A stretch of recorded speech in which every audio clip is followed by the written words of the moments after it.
les portes de Sainte-Trinité, construites au début du XIIe siècle. Il y a tout à gauche, André, c'est tout à gauche. C'est tout à gauche maintenant, il va nous tourner. Labyrinthe.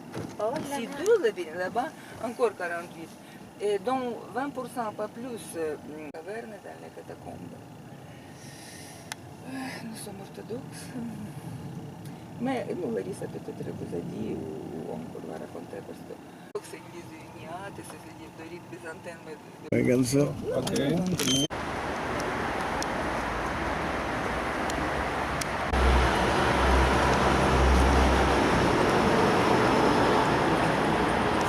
Et ça, la porte Sainte-Trinité.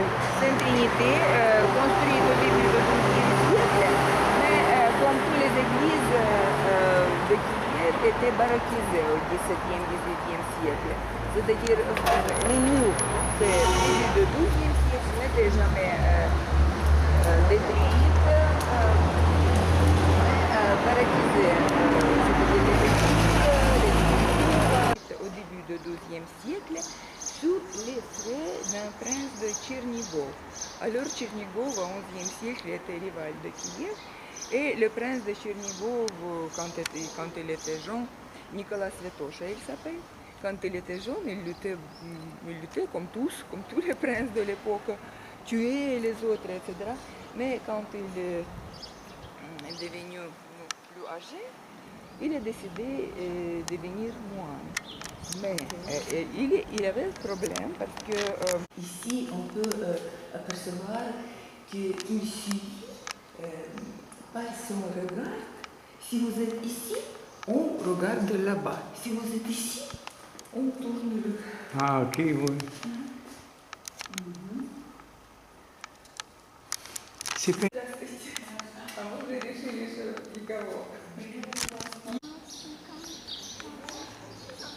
C'est comme la ville dans la ville, qu'elle dit. Toutes des...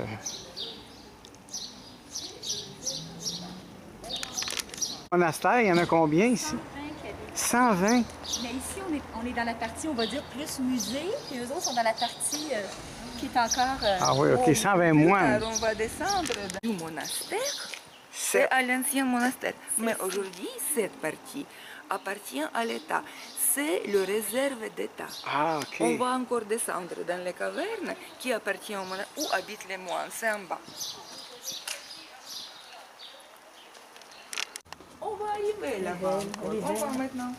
Oui, c'est ça.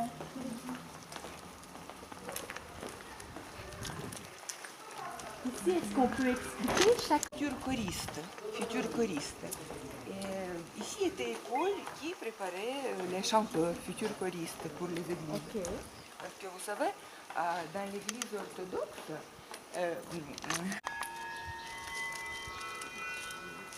19e, vous voyez, même début du 20e siècle, ici à gauche, cet âge était ajouté un peu plus tard. Magazinчика.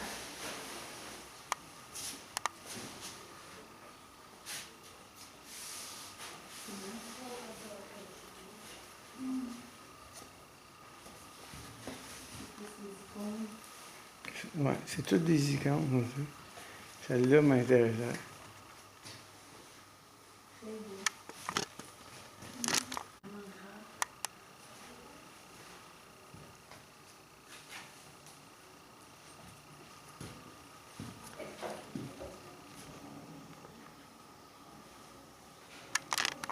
Pour le 60e anniversaire de l'Union soviétique, c'est-à-dire 1982. Et c'est en lien avec l'endroit ou c'est autre chose? C'est à part, vous verrez. C'est à part. C'est à part, bien sûr. On critiquait beaucoup cette sculpture-là parce que les vaisseaux industriels, les vaisseaux cosmiques qu'on fait en des titane. Matériaux. Le matériel, en quoi est fait la statue? Si, 102 mètres, imaginez-vous en titane. Et vous avez un gisement de titane ici Si, en nous Ukraine? avons. D'accord. L'église construite au XVIIe, c'est l'église de tous les saints. C'était la porte par laquelle on apportait dans le monastère les denrées, les marchandises, c'est-à-dire la porte économique, comme on dit, XVIIe siècle. Et ici, on entend pas le bruit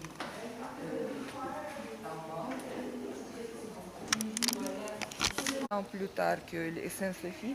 Mais malheureusement, on a fait sauter cette église-là pendant la Seconde Guerre mondiale et restituer de nouveau, déjà après des agressions de l'Union soviétique.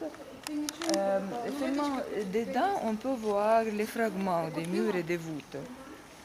Je ne sais pas, peut-être qu'on a déjà terminé les travaux de peinture dedans, parce que elle a été construite à l'année 2000, mais on continuait à faire les peintures jusqu'à nos jours-là. Peut-être qu'elle est déjà... Donc, on a fait sauter par une bombe qui est tombée, quoi? Oui, oui. Donc, c'est les...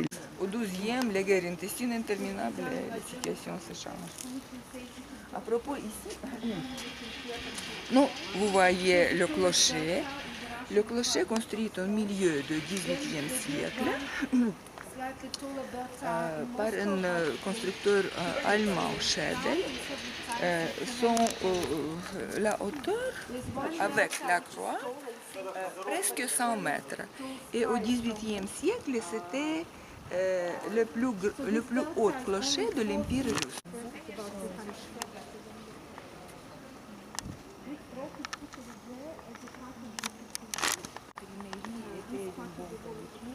Était demandé 1615, et pas seulement chez nous, mais en Russie, en Roumanie, autres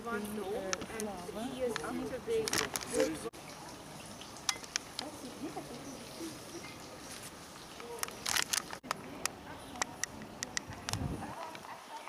On vient de visiter le musée de l'art des trésors qui est à l'intérieur de ça.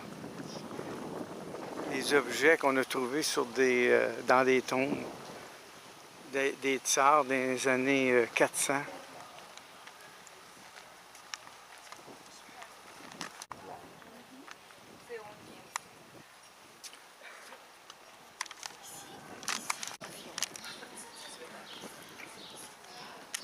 Cet endroit ici, là, ça a été bombardé, supposément par les Allemands, en 1945, 40, 42, 45.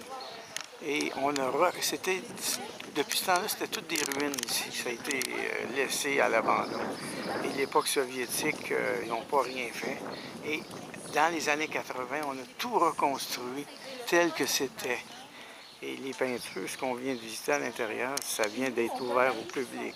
Depuis tout ce temps-là, personne n'a pu voir ce qu'on a vu avant 1945. Là. Et c'est de toute beauté l'intérieur. C'est impossible de filmer, il y a des raisons. Ici se passe les messes, parce que maintenant, vous savez, que la population revient à la fois et arrive pour les... Décédée d'une mort naturelle. Est-ce qu'elle était malade ou est-ce qu'elle était, comme tout à l'heure, j'ai vu, attachée? Non, elle n'était pas malade, parce que quand elle a compris qu'il doit aller chez son fils, elle appelait les apôtres avant tout. Et les apôtres étaient sur les nuages venus chez elle. Voilà, aussi il y a des lieux comme ça, aussi dans l'église orthodoxe. Et elle était prise avec son corps là-haut. Elle était prise avec son corps. Et avec la sauve, hein? Tombeau d'un président.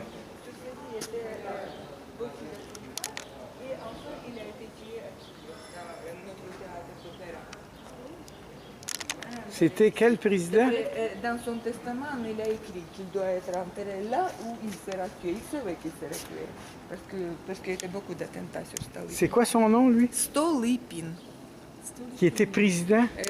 Non, il était premier ministre du gouvernement tsariste avant la révolution. Ah, voilà OK. son portrait. Avant, oui, oui, oui. Est-ce qu'il y en a juste un opéra à Kiev?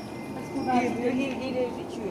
dans l'opéra où on va aller, André. Ah oui? Ici, maintenant, nous sommes sur le territoire de réserve d'État. En bas, c'est le monastère lui-même, aujourd'hui, avec ses catacombes. Maintenant, on va descendre là-bas. C'est ça, les Lares, qui appellent l'Ar. L'église de Nativité de la Vierge, sur le plan derrière, à l'arrière, qui premier plan, c'est l'église de la déposition de la croix, les cavernes proches. Au construit, Oui, la statue. la hauteur, Oui. 102 mètres au 102. total avec piédestal. En Amérique, la statue de liberté, c'est 100 mètres. C'est une autre plus haute. C'était des reclus encore. Autrefois,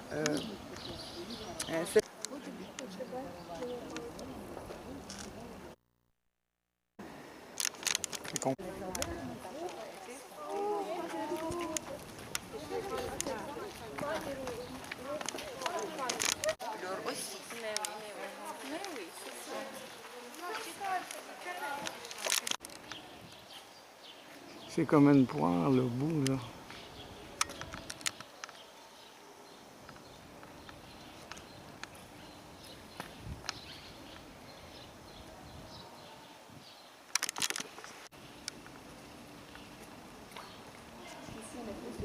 C'est incroyablement beau.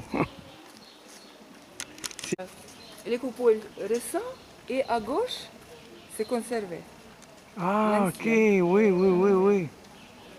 On voit que c'est l'ancien, puis l'autre, c'est le nouveau. Qui s'est conservé après explosion.